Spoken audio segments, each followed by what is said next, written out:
Good morning. Dito naman tayo ngayon sa bagong project. Yung poste niya yung I-beam.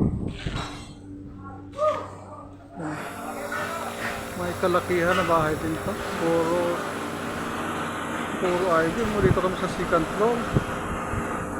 Pero at kami magbubong lamang. Kami. Simple lang sa pero malaki rin. Matibay. Ano, tingnan nyo naman ng sa ano, mataas. Parang walang atay na kwan. Walang takot.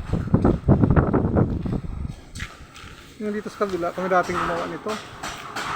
Pero matagal na.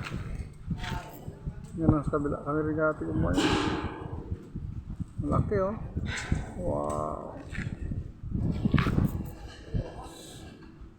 Ito ay kontata ng aking kaibigan. At ako'y sumama lang. Then guys, thank you for watching. Bye bye.